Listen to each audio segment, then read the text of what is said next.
गौतम बुद्ध किसी उपवन में विश्राम कर रहे थे। तभी बच्चों का एक झुंड आया और पेड़ पर पत्थर मारकर आम गिराने लगा।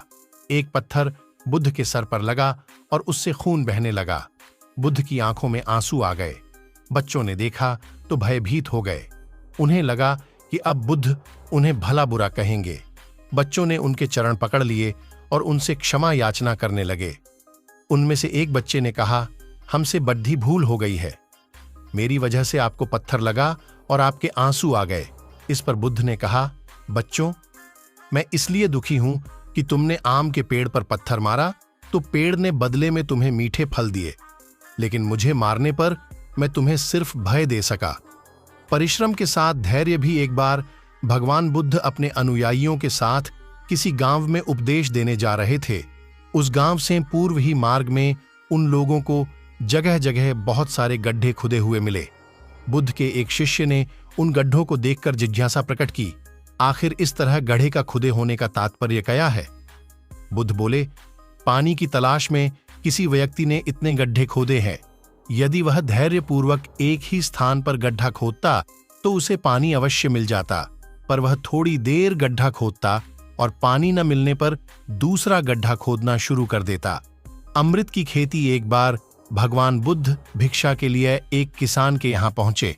तथागत को भिक्षा के लिए आया देखकर किसान उपेक्षा से बोला, श्रमण, मैं हल जोतता हूं और तब खाता हूं, तुम्हें भी हल जोतना और बीज बोना चाहिए और तब खाना खाना चाहिए। बुद्ध ने कहा, महाराज, मैं भी खेती ही करता हूं। इस पर किसान को जिज्ञासा हुई, बोले, गौतम, मैं न तुम्हारा हल देखता हूं, न बैल और न ही खेती के स्थल, तब आप कैसे कहते हैं कि आप भी खेती ही करते हैं? आप कृपया अपनी खेती के संबंध में समझाएं। बुद्ध ने कहा, महाराज, मेरे पास श्रद्धा का बीज, तपस्या रूपी वर्षा, प्रजा रूपी जोत और हल है, पाप भीरुता का दंड है, विचार रूपी रस्सी है, स्मृति और जागरूकता रूपी हल की फाल और पेनी है।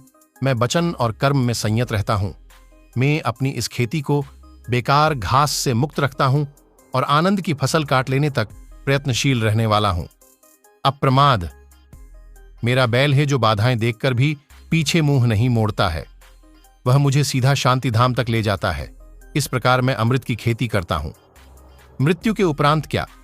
एक बार बुद्ध से मलु के पुत्र ने पूछा, भगवन, आपने आज तक यह नहीं बताया कि मृत्यु के उपरांत क्या होता है।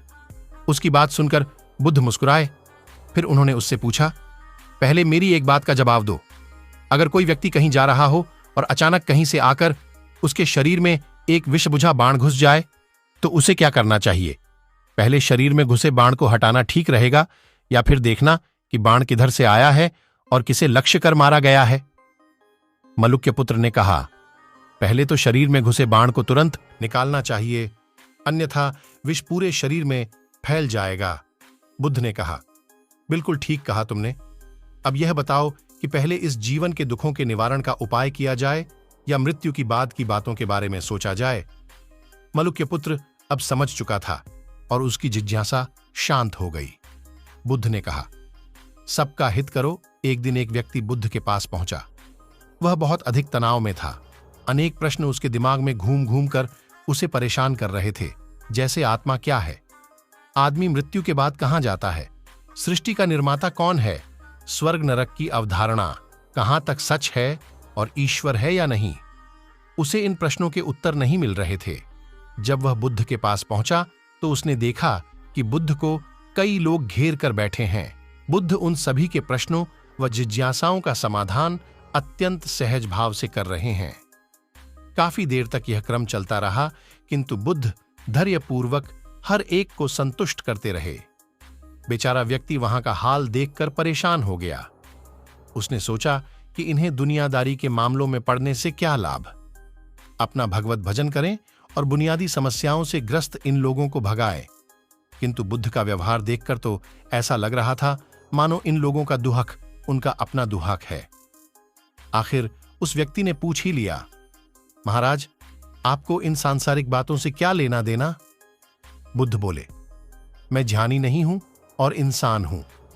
वैसे भी वह ज्ञान किस काम का जो इतना घमंडी और आत्मकेंद्रित हो कि अपने अतिरिक्त दूसरे की चिंता ही न कर सके। ऐसा ज्ञान तो अज्ञान से भी बुरा है। बुद्ध की बातें सुनकर व्यक्ति की उलझन दूर हो गई। उस दिन से उसकी सोच व आचरण दोनों बदल गए। कथा का सार यह है कि ज्ञान तभी सार्थक होता है जब वह लोक कल्याण में संलग्न हो। बुद्ध ने युवक को सत्संग का महत्व समझाया। महात्मा बुद्ध एक गांव में ठहरे हुए थे। वे प्रतिदिन शाम को वहां पर सत्संग करते थे। भक्तों की भीड़ होती थी, क्योंकि उनके प्रवचनों से जीवन को सही दिशा बोध प्राप्त होता था। बुद्ध की वाणी में गजब का जादू था। उनके शब्द श्रोता के दिल में उतर जाते थे। एक युवक प्रतिदिन बुद्ध का प्रवचन सुनता था। एक दिन जब प्रवचन समाप्त हो गए तो वह बुद्ध के पास गया और बोला, महाराज, मैं काफी दिनों से आपके प्रवचन सुन रहा हूं, किंतु यहां से जाने के बाद मैं अपने गृहस्थ जीवन में वैसा सदाचरण नहीं कर पाता जैसा यहां से सुनकर जाता हूं। इससे सत्संग के महत्व पर शंका भी होने लगती है। बताइए मैं क्या करूं?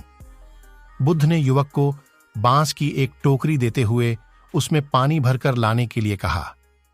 युवक टोकरी में जल भरने में असफल रहा। बुद्ध ने यह कार्य निरंतर जारी रखने के लिए कहा। युवक प्रतिदिन टोकरी में जल भरने का प्रयास करता, किंतु सफल नहीं हो पाता। कुछ दिनों बाद बुद्ध ने उससे पूछा, इतने दिनों से टोकरी में लगातार जल डालने से क्या टोकरी में कोई फर्क नजर आया? युवक बोला, एक फर्क जरूर नजर आया है। पहले टोकरी के साथ मिट्टी जमा होती थी, अब वह साफ दिखाई देती है।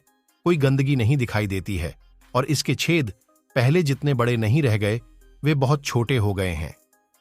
तब बुद्ध ने उसे समझाया, यदि इसी तरह उसे पानी में निरंतर डालते रहोगे तो कुछ ही दिनों में ये छेद फूलकर बंद हो जाएंगे और टोकरी में पानी भर पाओगे।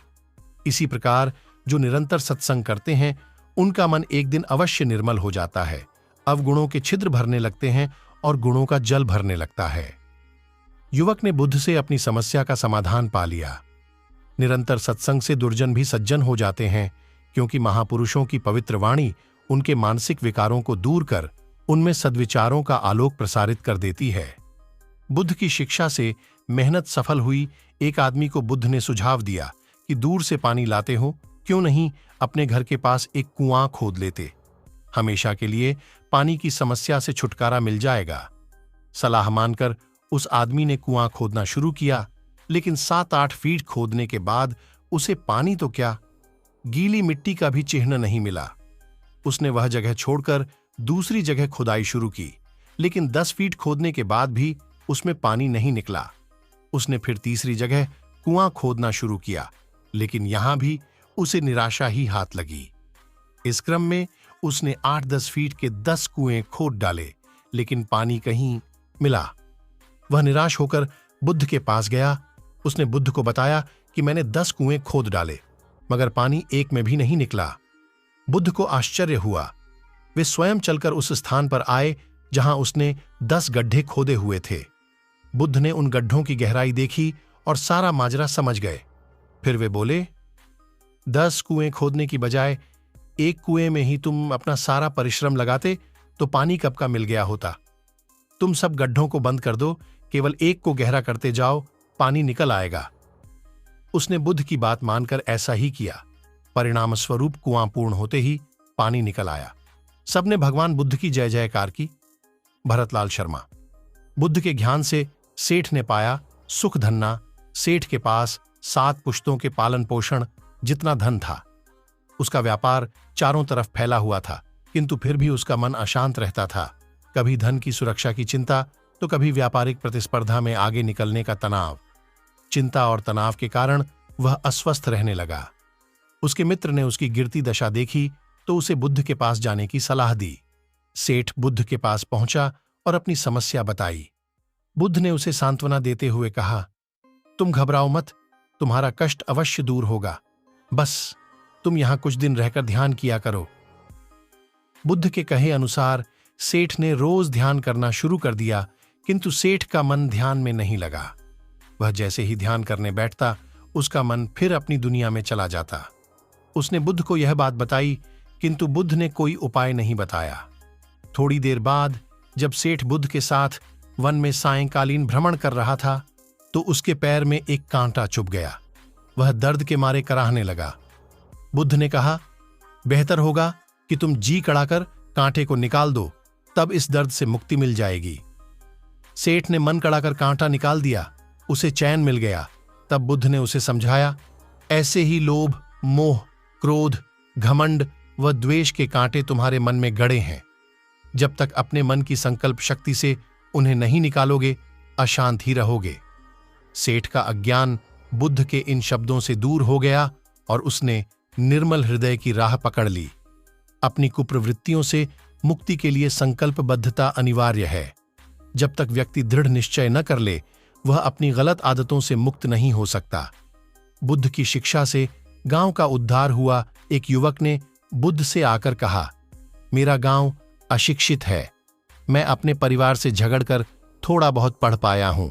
आगे और पढ़ना चाहता हूं, किंतु सभी रोक रहे हैं।